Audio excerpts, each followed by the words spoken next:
HRN listeners. As we celebrate our 15th year, we are deepening our commitment to giving voice to the next generation of food systems storytellers, and we need your help. Our internship and fellowship programs help activate new possibilities for underrepresented and underestimated young people through experiential journalism, audio engineering, and production training. Through these unique programs, HRN helps food equity stewards build essential workforce readiness skills that expand their potential and foster economic mobility. Please consider supporting these critical programs. And with a minimum donation, you can be entered to win a dinner for two at an amazing restaurant in one of 8 cities and tickets to a concert at a great venue in one of those cities. We have incredible partners across the country who have donated, as they also share our passion for helping to educate the next generation of food systems storytellers. Check out heritageradionetwork.org/15 to donate and enter to win today. That's heritageradionetwork.org/15 to donate and enter to win today. And make sure you donate before March 31st. Thank you.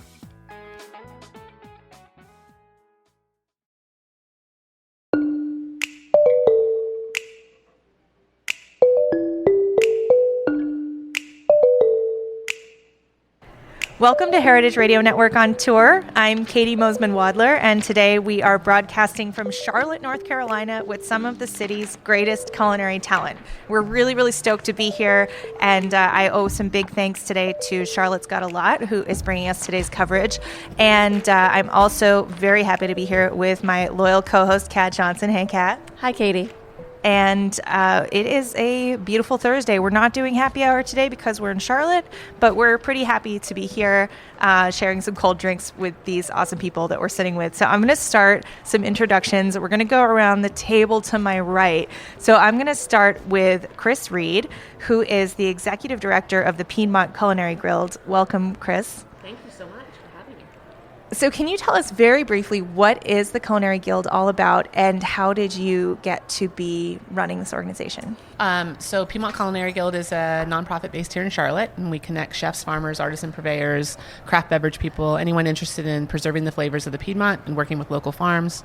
I started in Charlotte 14 years ago, moved here from Los Angeles actually, and I worked as an executive chef. I had a catering business and kind of came up into the local food community via those roles. Awesome. Well, thank you for joining us today. Thanks we're going to dive me. into a lot more detail about your work in a little bit. Cool. And we're going to continue our introductions. Next up, we have Bruce Moffett, who is one of the culinary OGs of Charlotte, of Moffett Restaurant Group. Welcome, Bruce. Thanks for joining us. Thank you for having me. What exactly is an OG? The original gangsters. Oh, all right. Yeah. I had it confused with old guy. No. They're mutually exclusive. Don't worry about it. Got it. So tell us about how you came to be in Charlotte. And you have, is it 5 restaurants now? Yeah, we're kind of working on the 5th. Okay. Well, I had a son here, and so I was working in Boston at the time, and I wanted to be a little bit more part of his life. So I came down to apply for jobs and was handing out resumes. And the first restaurant I worked into, the lady that owned it said, "Hey, I'm trying to sell it. Do you want to buy it?" So I went back to Boston and changed my mind about 20 times. And then finally said, you know what, you live once, you owe yourself a few risks in life. So I broke up with my fiance, threw everything I owned on a moving truck, and came to Charlotte and opened a restaurant. And that was almost 19 years ago. And now I've kind of parlayed that into, 4 more restaurants. So the city's been really good to me. Wow. So just threw everything to the wind, basically. Yeah, maxed out the credit cards, had my mom tell me I was insane, the whole 9 yards. Yeah, all the variables at the yeah, same time. Yeah. That's pretty amazing. Well, very courageous, and it seems to have worked turned out pretty well. Yeah, I had a great restaurant career and a great relationship with my son, so Awesome. It really worked out. Well, that's great to hear. We're going to talk more about your restaurants and your culinary trajectory. We turn now to Ashley Boyd, who has been a guest recently on HRN on tour. Welcome back, Ashley. Thanks for joining us. Thanks for having me. And so tell us about how you came to be in Charlotte and your background kind of transferring from pastry into the broader culinary world. Well, I'm the only one at this table, I believe, who was born and raised here in Charlotte. There aren't a lot of us. If you ask anyone who lives here, a lot of transplants. So I was born and raised here. Grew up in the restaurant where I'm currently working. So it's a family business. I moved away to go to school in fine arts. It was my area of study. And immediately went back into restaurant work as soon as I graduated. So I moved around a little bit, working different hotels and restaurants in different cities. And I got the call one day that my mom needed a GM. So moved back home. And actually the first place that I ate the first night I got back to Charlotte was Barrington's, one of Bruce's restaurants. That was in 2001, I believe. So I have held a lot of roles in the restaurant. I am primarily a pastry chef, so was able to get us some recognition for our dessert program, and have now turned my attention to the culinary presence that we have, and hoping to get the same kind of recognition and be a part of the scene here in Charlotte on that front as well. Awesome. And our fourth guest is Greg Collier of Uptown Yolk. He's looking very trepidatious taking over the microphone now, but we know he's not shy about being on radio. You've joined us before as well. So welcome back, and tell us what you're working on and how you came to be here. Thank y'all for having us.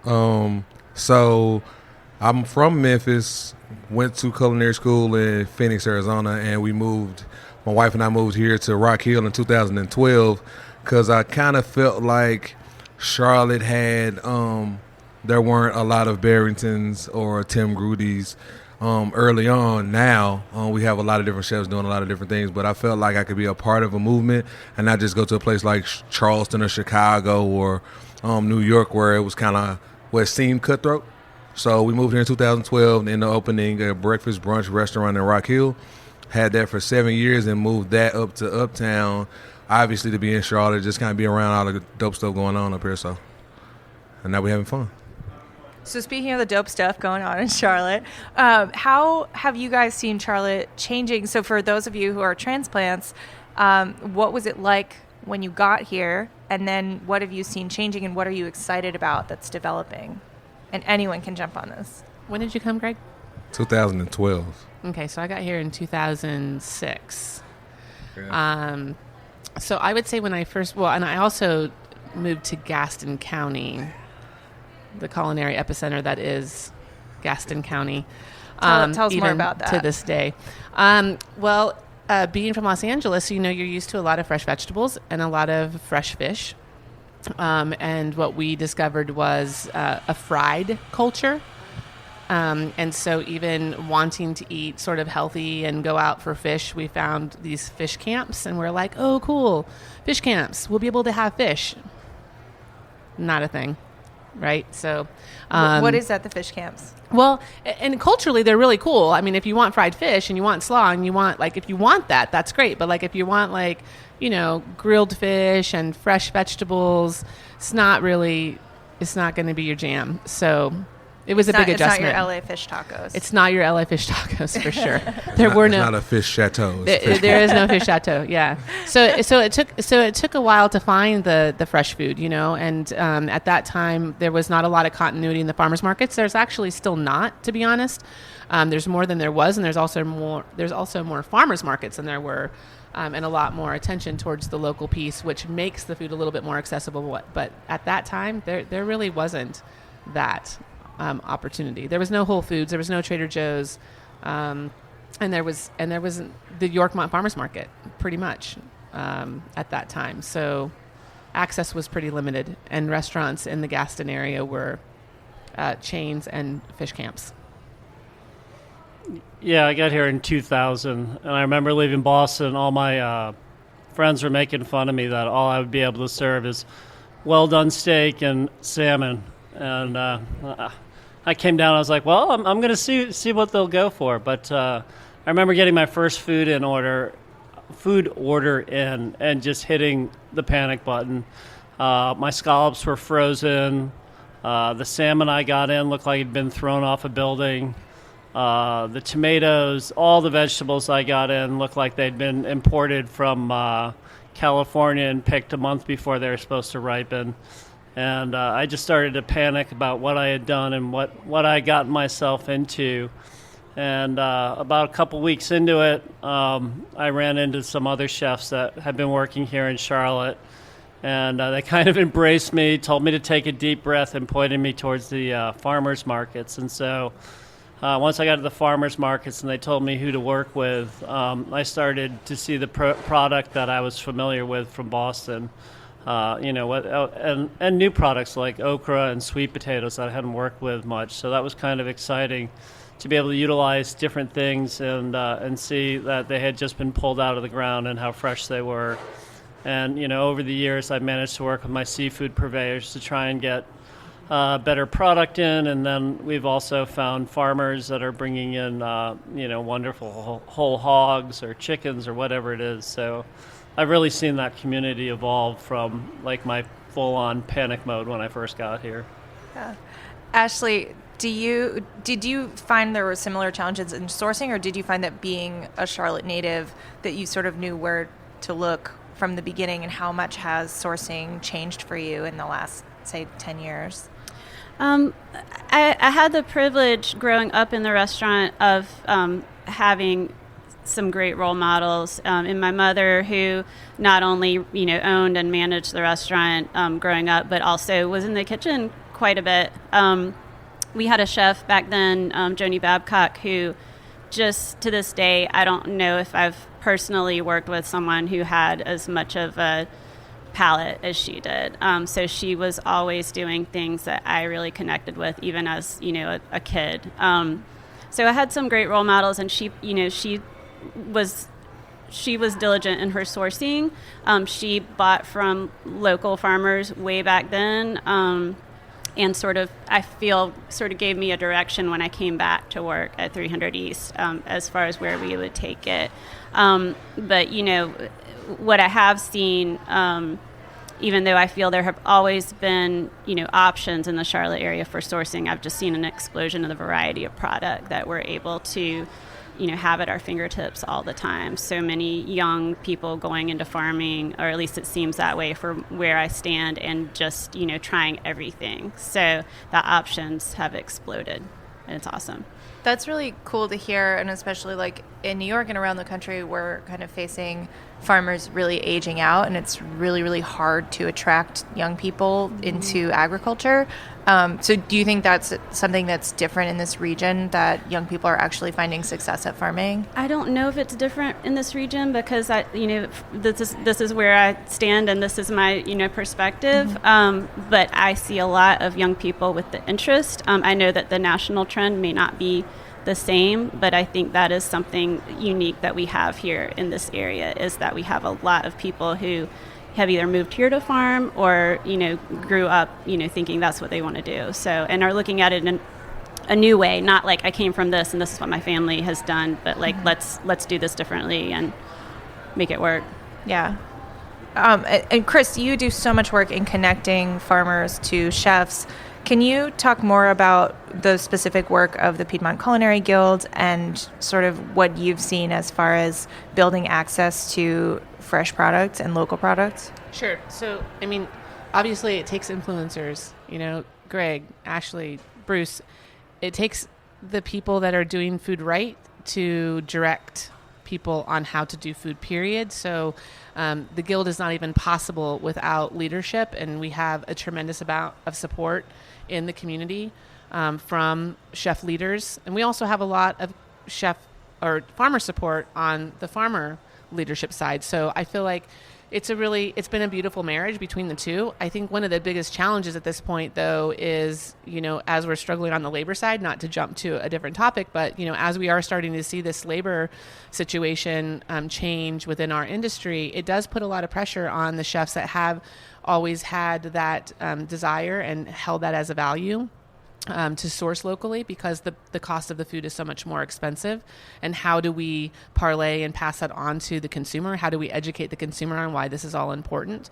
So PCG at this point, while it's still a hub, I almost feel like it is more of an activation center. We need to be activating people to understand like what is really truly at risk here when we're not supporting local growers and we're not featuring these things on the menus, how we're all interconnected and very dependent on our farm base and supporting that. So, can you talk a little bit about how if a chef is working very individually to build relationships with farmers, how that looks differently from a chef participating in the guild and being able to utilize those connections, and how does it benefit them?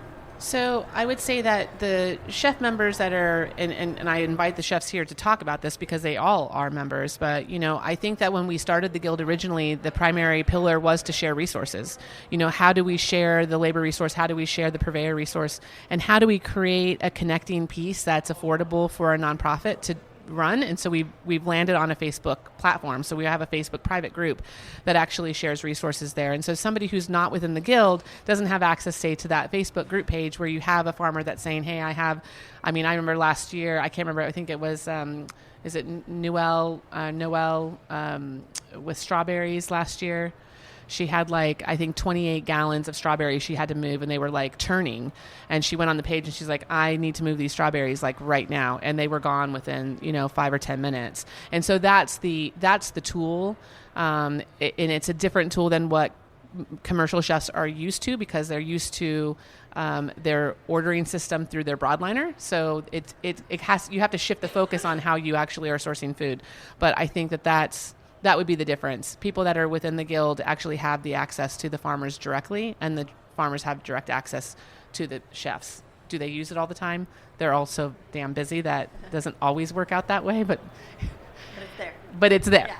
Absolutely. So I'll say this. What's interesting about the PCG specifically is when I first moved down, I was in Rock Hill, and I'm a Patriots fan, so I kind of always do this bulletin board material type thing. So I had convinced myself that people in Charlotte, or chefs in Charlotte, felt like I couldn't cook, or felt like I didn't have a skill set or whatever. I had convinced myself of that.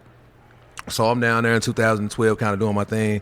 I think the first time there was another group that tried to be what Piedmont Culinary Guild is and was even then. It didn't work out. So I went to that meeting and it sucked.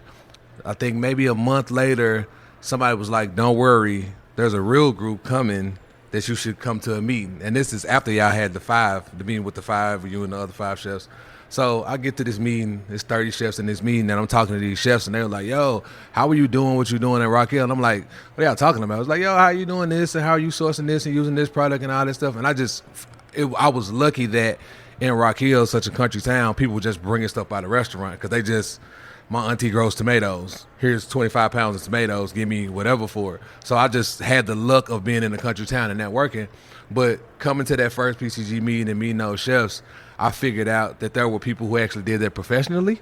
So I wouldn't have to worry about actually getting in trouble. Like people who actually farmed and has been farming. And I met people, instead of having just beefsteak tomatoes, they had 5 or 6 different varieties of heirlooms and different types of corn and all that stuff. And I was able to network with chefs, and the chefs, which is super dope, and I don't really see this in a lot of other cities, and I think Piedmont Culinary Guild is kind of the start of that.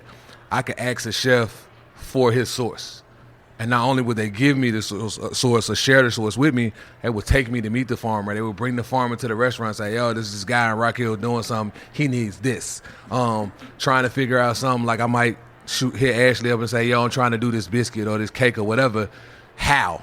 And she'll shoot me a recipe. So it's really huge that PCG connects the dots, but it's not just connecting chefs with farmers, it's connecting chefs with chefs, it's connecting artisans with farmers, and it's kind of taking the whole system and make it not just connected, but easy for us to all get to each other. But also going back to that, and I'm so glad that you mentioned that, honestly, because I agree with you. When I go back home to LA, people talk about Charlotte now, and it's, when we think about sharing resources like that so openly, it isn't something that happens broadly because it's such a competitive environment.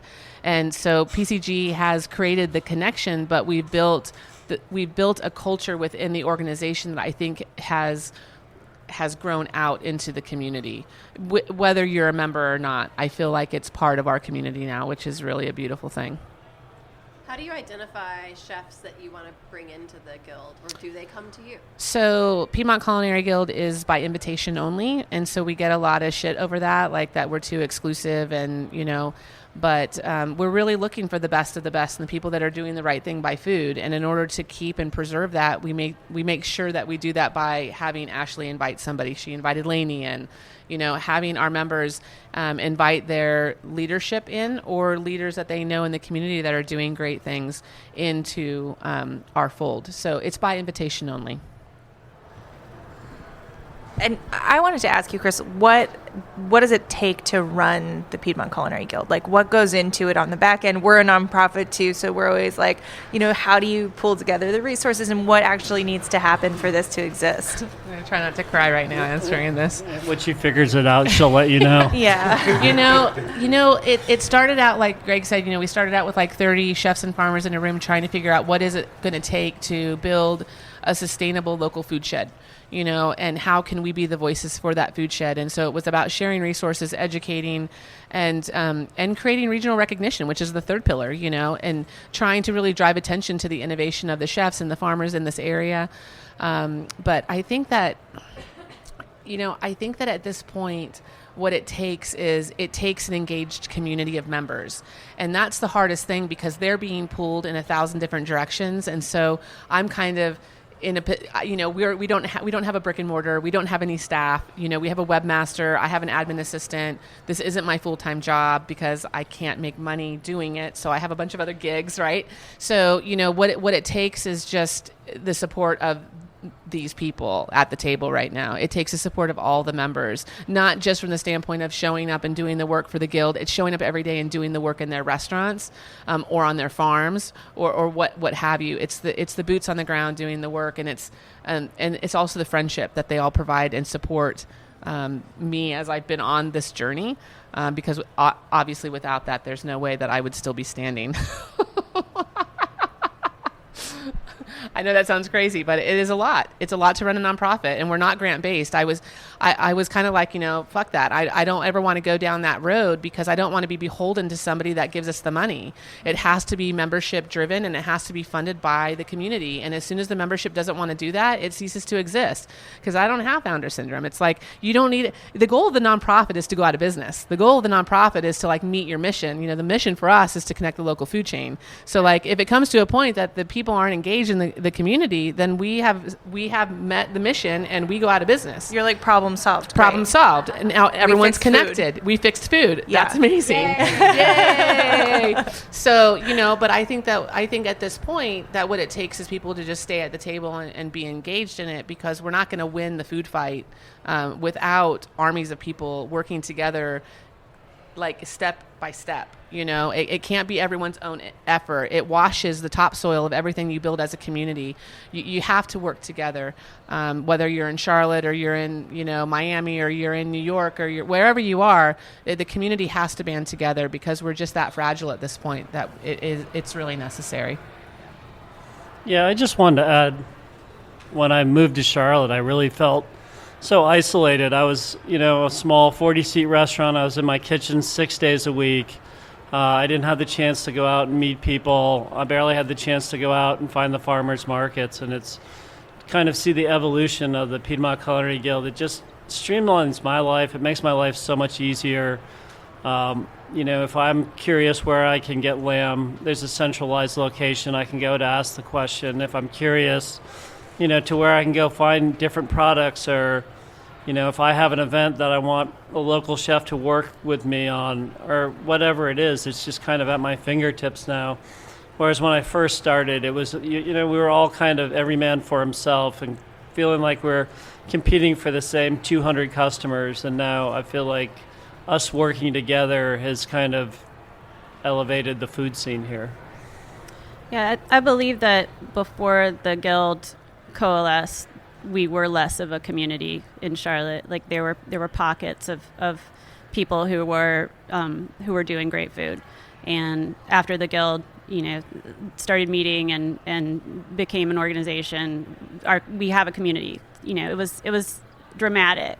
So it was really great to all of a sudden have a network of chefs and farmers at our fingertips, and to really share what we're all doing together, and artisans and craft beverage people. Yeah. I mean, look at the depth of our arena now. I mean, you didn't have craft beverage people. There was no beer, there was no breweries. What was the brewery here in 2006? Somebody tell me. Old Mac, were they on the ground in 06? I don't think so. I mean, there was nothing in terms of craft beverage. So it's not just the chefs and the farmers. It is the artisans and it is the craft beverage people. It's the entire setting of the table, right?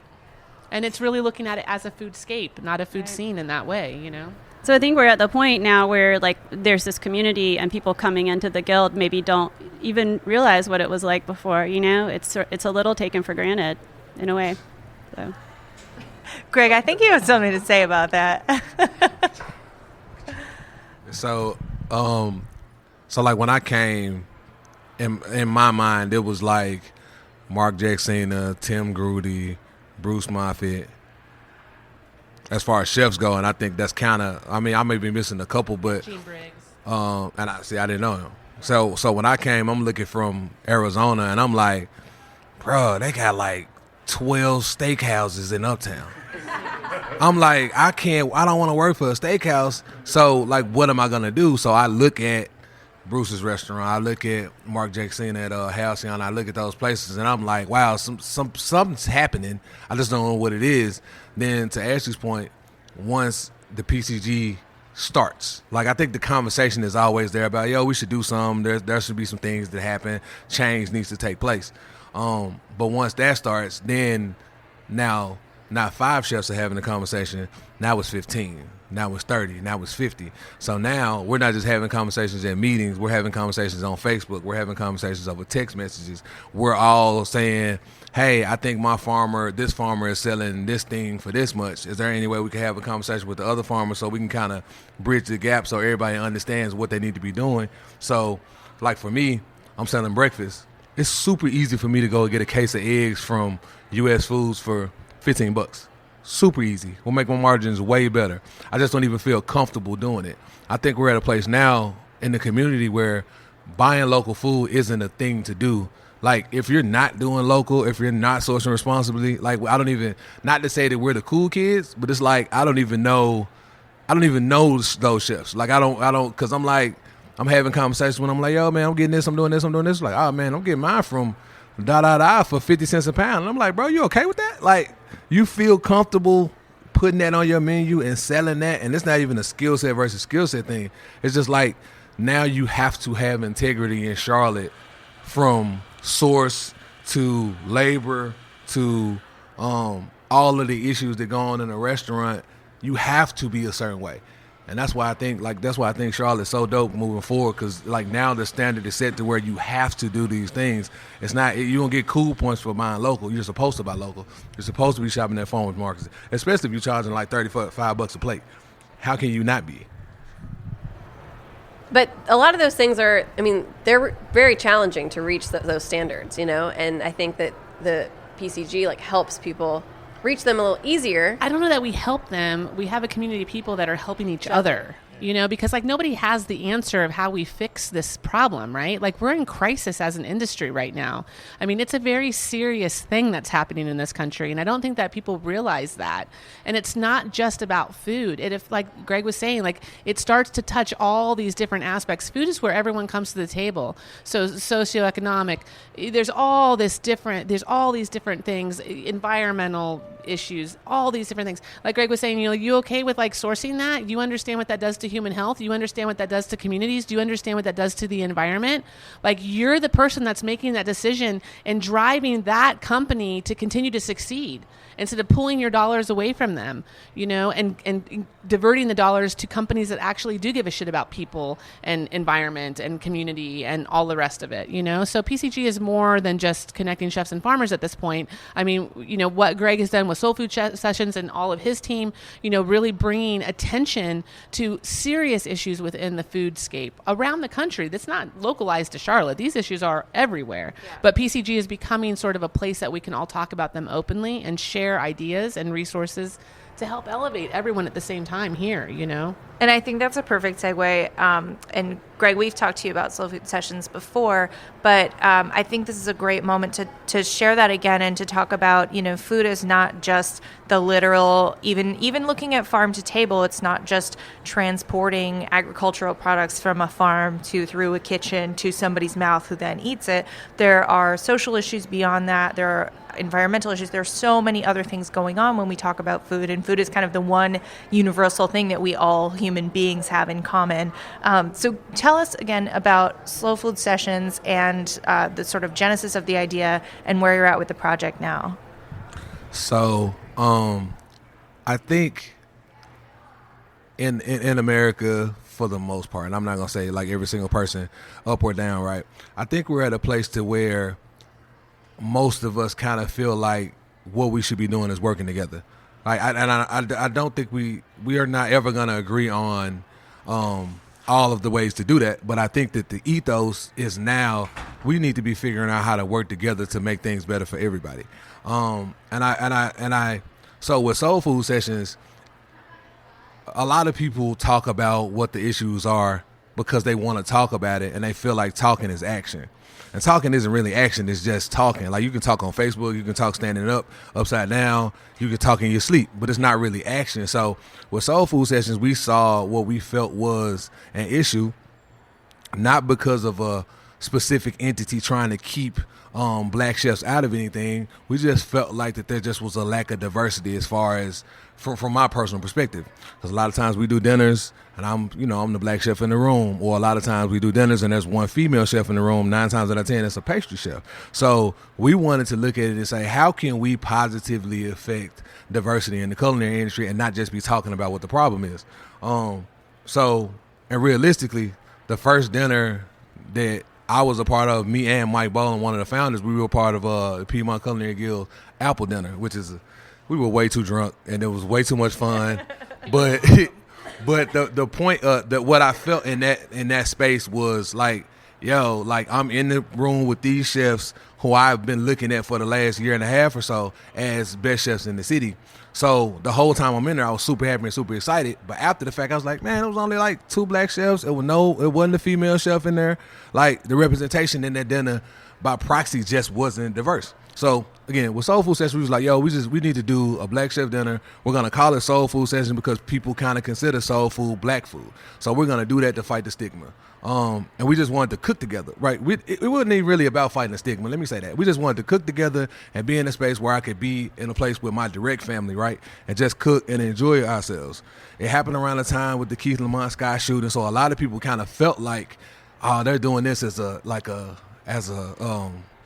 reaction? As a protest. Yeah.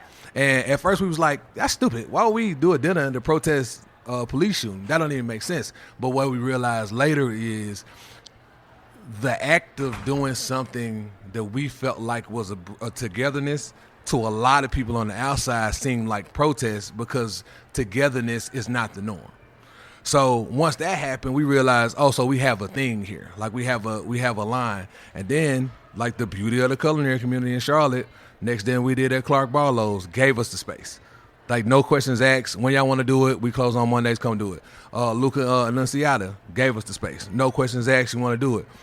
So we started out just doing dinners, in chefs in Charlotte spaces for free of charge. And then, like, last year we went on a tour with Coca-Cola Consolidated. So they paid for us to go to D.C., Charleston. We did a dinner here, and we did a dinner in Baltimore. And what we've turned that into is mentorship and scholarship. So we make it a point, if we have a dinner and there's profit, we get that profit to African-American culinary students. If we don't do a dinner and there's nothing going on, I make it a point to make sure I'm mentoring young black chefs. Not necessarily about, hey, this is how you bake scallops, or this is how you grill fish. Like, this is how you navigate the restaurant industry. Don't look at this situation like it's anti-you. Look at this situation like, okay, how can I use this situation to advance myself? How can I use this situation to improve myself? How can I use this situation to get to whatever the next step is for me? So being a mentor, having those conversations, like, in culinary school, Bruce, you're an old school chef from Boston? Yeah. Bro, so the way the culinary industry used to be was the standard. the conversations, the machismo in the kitchen. It was almost like I grew up like that too. And I say like I won't raise younger chefs like that, but it made me.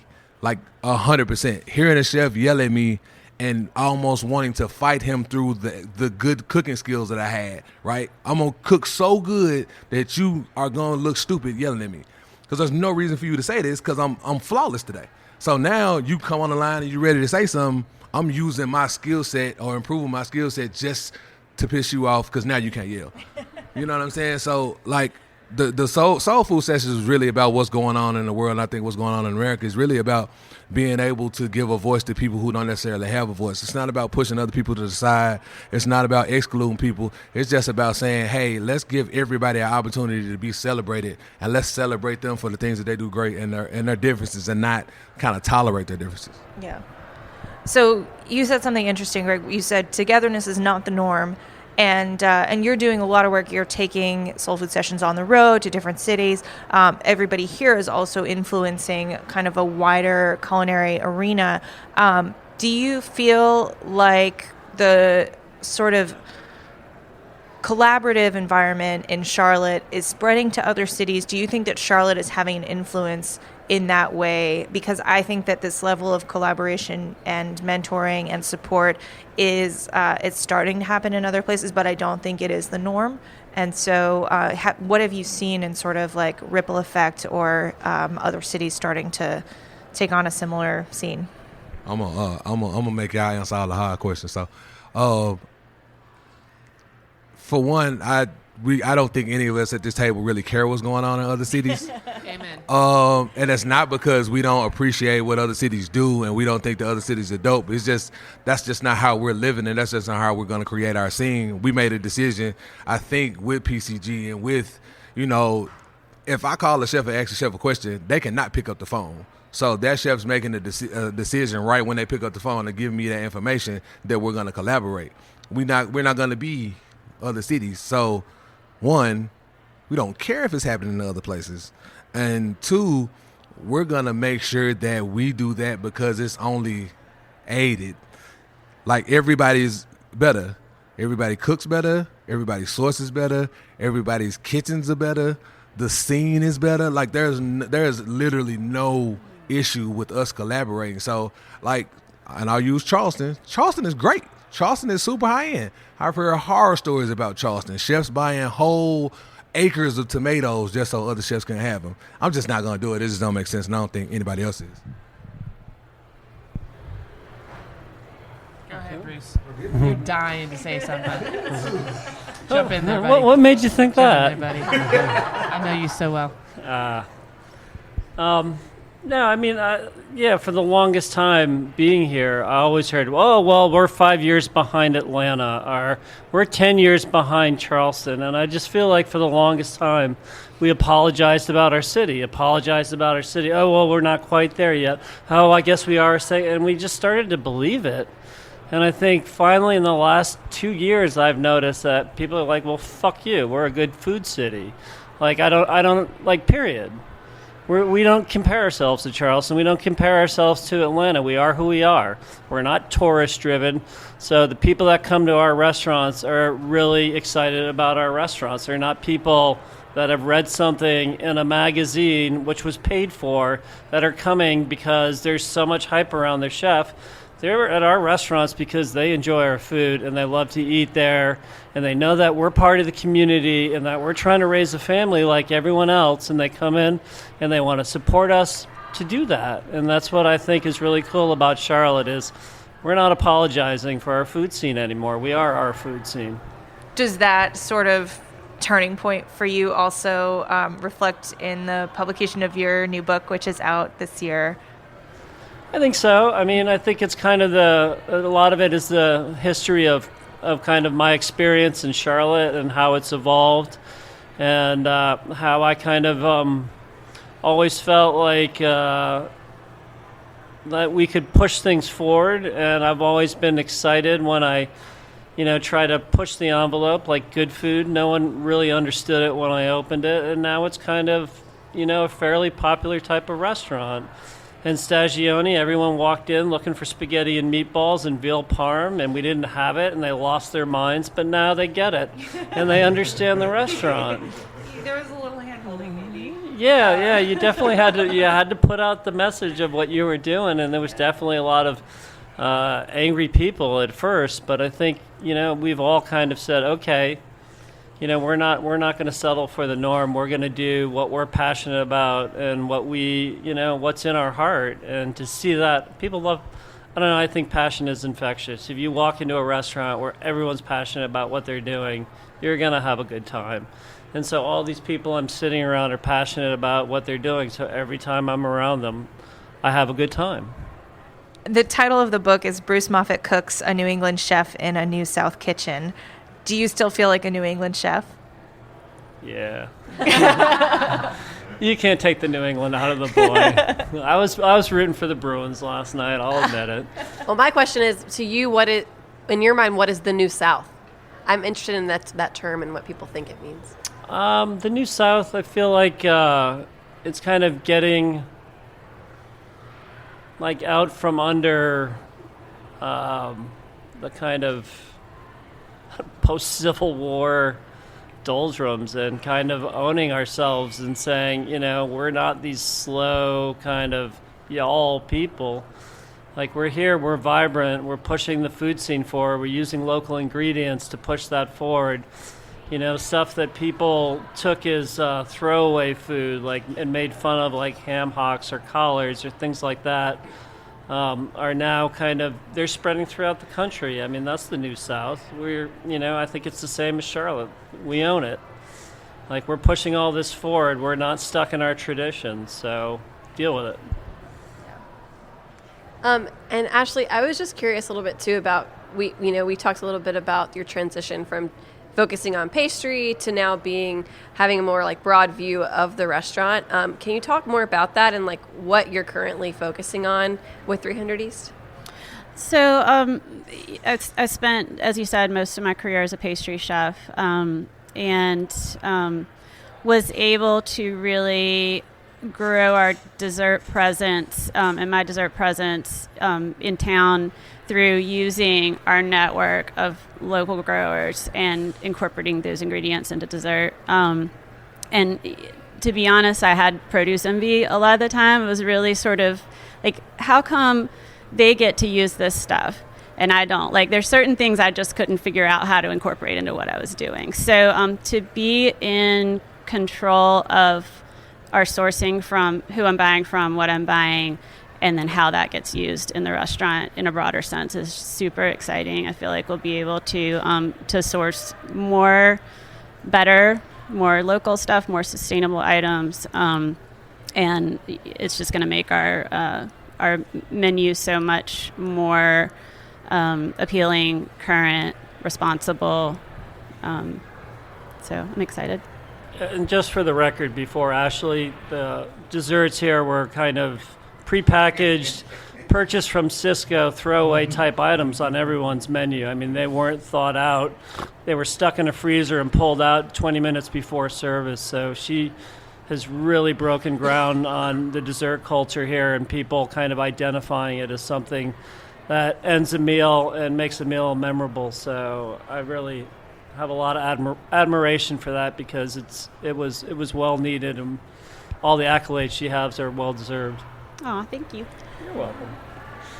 One thing I was thinking about too is as Charlotte does, you mentioned the steakhouses, and I've heard that before. And as the food scene is growing and being more non-apologetic, do you see that people are kind of embracing a niche? I mean, I feel like you could be considered a niche breakfast food, and you were pastry, and then we have the New England chef. Do you think that that's an important thing to think about when you're opening a restaurant in Charlotte? So I have one restaurant. I don't have four like Bruce, but and yeah, we're working on some stuff. But what I so I kind of think the opposite. I used to feel like it made sense to find the niche, find the market, find your specific clientele, and fight like hell not to ever lose those people. But what I think the food scene is doing, I think it's doing a lot of things. I think we're bringing the bottom up. So steakhouses ain't going nowhere. People are always going to go to Capitol Grill because it's a big room and a big space. Everything's shiny. They still got big bottles of wine, and you can live like it's 2006 for a moment, right?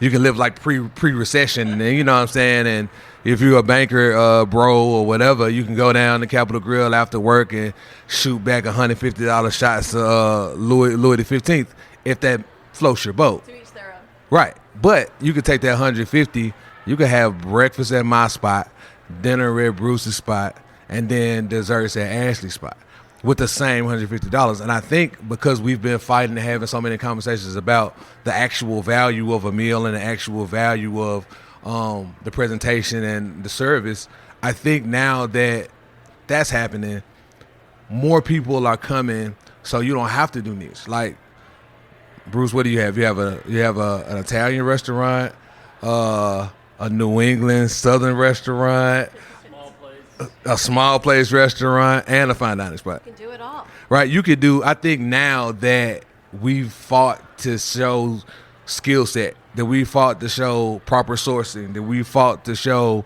comfortable service, not necessarily stuffy, catch your fork as soon as you get off the table service, but comfortable service, knowledgeable service. Now that more people are coming to farmers markets, they can identify some of the products that we're using in our restaurant. So now that creates a chain that makes the whole food scene more familiar. So now you can do whatever you want to. Like, the food truck scene has 30 different types of food trucks, and they could be at the same place at the same time, and everybody can have a great day.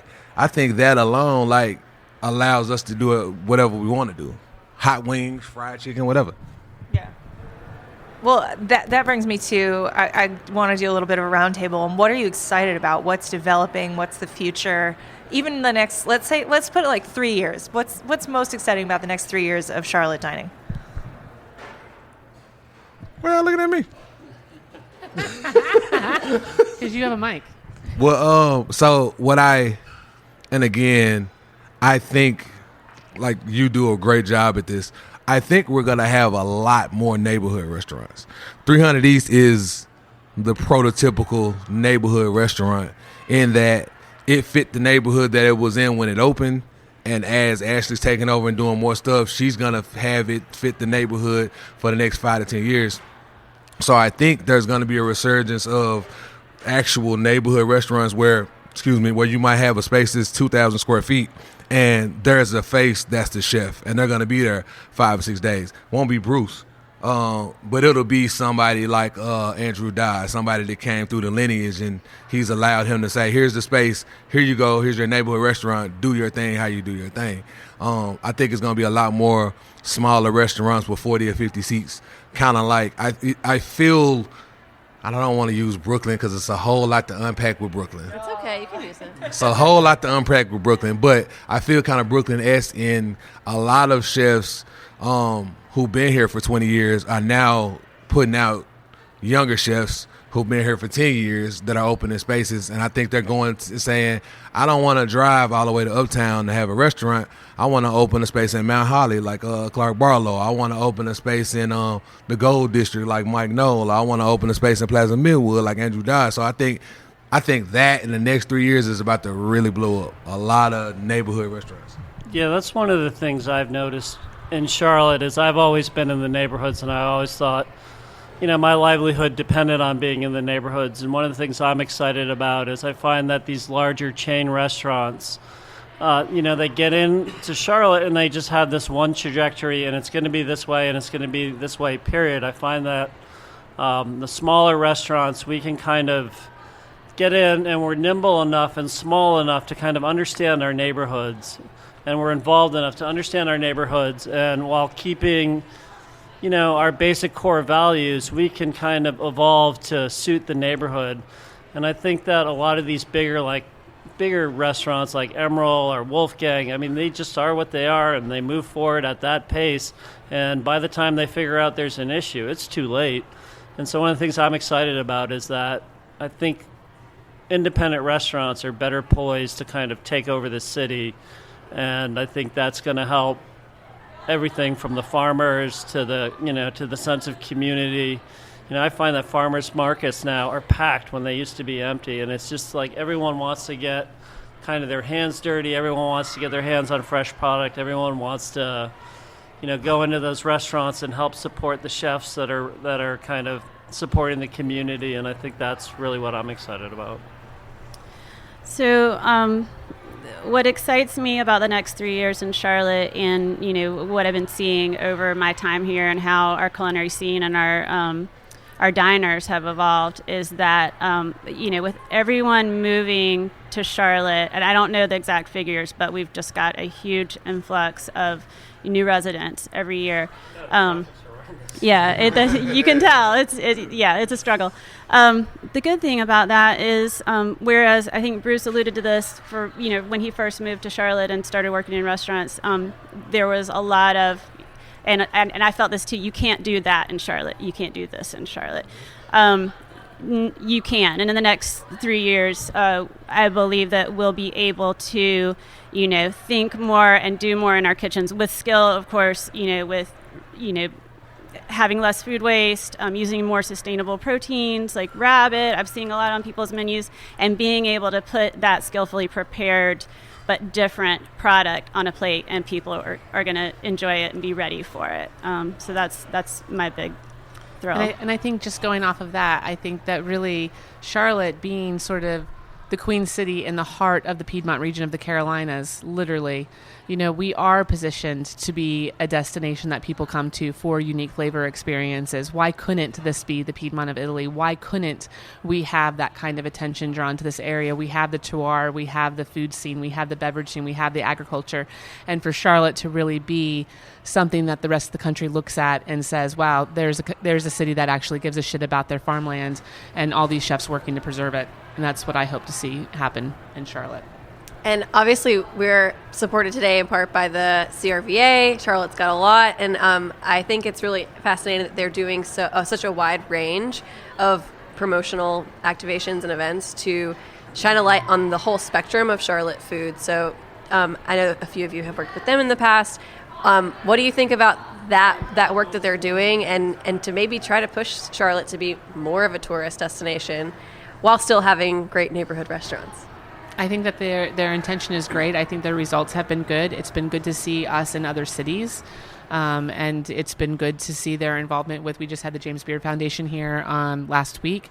It certainly is great to see the city taking note of what really is an asset here and what really does need to be celebrated. Because again, going back to what Greg was saying earlier, I mean, culinary is setting the table for the entire community. It touches every single aspect of a city. And so I think that it's great that they're doing what they are to drive attention towards it. I think that CRVA is very intelligent and very intentional in making sure that they're looking at the scene as a whole from a bird's eye view and saying, okay, maybe last year we were looking a little too close. Let's step back a little bit and see what we're missing. And they're making sure that they catch all let's do more minority chefs. Let's make sure we have different types of restaurants. Let's make sure we have the food truck scene represented. Let's make sure we have the entire entire food scene represented. So like when you look forward, LA is probably the only city that really does that. Like promote the taco stand and the taqueria and the food truck and the guy with the hot dog stand and the old school restaurants that have been there, like Melissa. Am I tripping? Whatever. But the old school restaurants, the 3 Michelin stars, all the way down to the mom and pops. Like LA is about the only city that does that. So for us to be a growing city in Charlotte and trying to be a part of the New South, I think food can drive what the New South looks like. Food can be a part of that instead of Charlotte CRVA kind of waiting around to see what we think and see what everybody wants us to be. They're saying, hey, yo, this is what y'all doing? Oh, we got to make sure we're telling these stories. We got to make sure everybody hears these things and hear these conversations, not just in Raleigh, but in LA, in Chicago, in New York, in Florida. So I appreciate them taking the time to really be knowledgeable about the scene. Because maybe like 5 years ago, it was just kind of like, oh, one hot chef, let's push the hot chef because that's the thing to do. Now they're doing it smart and it's making more sense. And I think everybody feels like we're going in the right direction.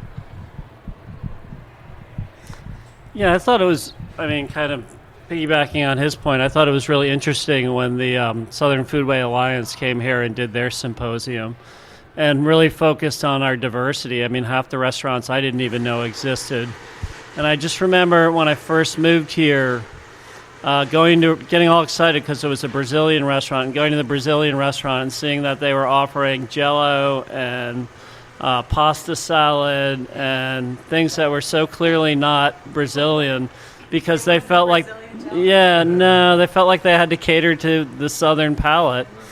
And now to see, it illustrated to me when SFA came here that we have a strong Latino community, we have a strong Japanese community. We have wonderful restaurants that are representative of, Vietnam and all those different things. And I feel like for the first time in our history that these places can flourish and just do what they do and not have to worry about the Southern palate or what people aren't going to eat in Charlotte. It's pretty, and I thought that SFA did a really good job of highlighting that. So all of this conversation is making me extremely hungry, and we're about to get into the worst part of that because I'm going to ask you one wrap-up question, which is to share, as chefs, I know it's hard to get outside your own place, but what is on your sort of, if you were to go out in Charlotte right now, what's the bite that you're hankering for, and where do you want to be going? Or what's on your list to try? Don't all jump on it at once. No one wants to hurt anybody's feelings, so that's a hard question. Well, you can only pick one, so there's I know, but no that's wrong answer. Favoritism, and that's a really hard. There's silence because nobody wants to offend or hurt anybody else by not mentioning. See, no one's gonna. It could also be something that's like some produce that's coming into season that you're excited to go get grab and work with. Yeah, there you go. So I feel like I am approaching each season with completely fresh eyes right now. And that's incredible. I've fallen in love all over again. So where spring used to be my least favorite season as a pastry chef because there was nothing. So I started No. I started infusing flowers to base desserts on because I was just waiting for something to come in.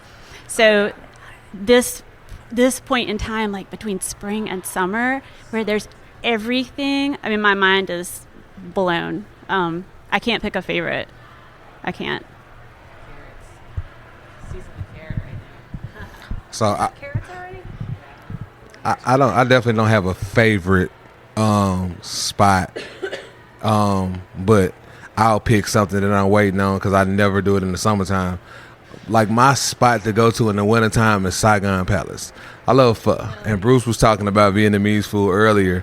And I think that alone, people can really make the stuff that they make. And even Saigon Palace, Saigon Palace is a 7-page menu. And it's 30 things on each page. So they still have those, this cannot be Vietnamese food items. I don't think General Tso is anywhere in the Vietnam province. But they have to have it because people expect when they come to an Asian restaurant, they're going to get, General Tso chicken. But you can go and get pho. And you can get beef knuckle in the pho. You can get the sausages in the pho. And I don't do it in the summertime because I want to make sure when it's wet and cold and rainy, I go get pho and it's spicy and it's hot and I leave out of there and I feel like I want to almost say soul renewal. I just get to go and I feel like I'm at a Vietnamese grandma's house and she's feeding me this big bowl and I'm like, oh, that's great. So I love the spring and the summer. I love the produce. I think we've gotten so much better as far as what farmers can get in. 3-4 years ago, it was the Easter egg radish. Now you got mixed radishes, you got jade radishes, you got watermelon radish, you got daikon, you got so many different things as far as we talk about radish, but just for radishes, right? You got so many different options. So I'm super excited about that, but I can't wait to be able to go back to Saigon Palace in the wintertime. Yeah, mine's Musashi. It's a small Japanese restaurant kind of on the outskirts of Charlotte. And pretty much whenever you go in, it's mostly Japanese clientele, and I always get really excited when I go there, and they usually send me something out like monkfish liver, or once they sent my son cod testicles. It's all really sometimes challenging food, but it's so interesting, and it's so much fun to see like what a different culture is all about. But I was going to say, like, I think for the first time since I moved to Charlotte, there's about 15 places I want to try, and I could never, ever, ever say that before. So I think that's kind of cool. We went to Musashi for both my kids' birthdays this year. So if we keep going, they'll send us cod testicles.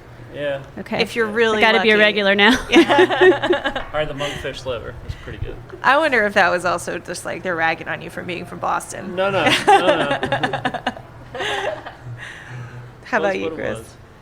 I'm with Ashley on this. I'm more about flavors that are coming out of the ground than I am about necessarily the restaurants. I patronize all of these guys and a lot of our members, so I would never call out one in particular because they're all favorites. And I'm not saying that because I'm not being like that mom, but like I am that mom. Like I love all of the members, so I would never say one is the place that I go. But in terms of flavors that are coming out right now, I do a lot of cooking at home, and so like nasturtiums are really big right now, and so you could do nasturtium salad with peas and garlic scapes, and there's tomatoes coming in, and this is just a really beautiful flavor profile coming from spring into summer that you only get once a year, and you only get a couple weeks of it, so it's worth getting to the market and playing with food. Yeah. Well, you've got me dying to get out there in this magical overlapping season where you have all of these things at the same time that we have to have sequentially in New York. So we're super stoked to get out and eat some stuff tonight. But we've been so lucky to have been joined by all four of you. Thank you so much for being on. It's really, really special to have all of you in one place sitting down with us together. So thank you so much for making that happen. And we hope to see you back in New York as always. So please do let us know when you want to come by for pizza. All right. I want to say thank you again to Charlotte's Got a Lot for making our coverage possible. You're listening to Heritage Radio Network on tour. Thanks for tuning in.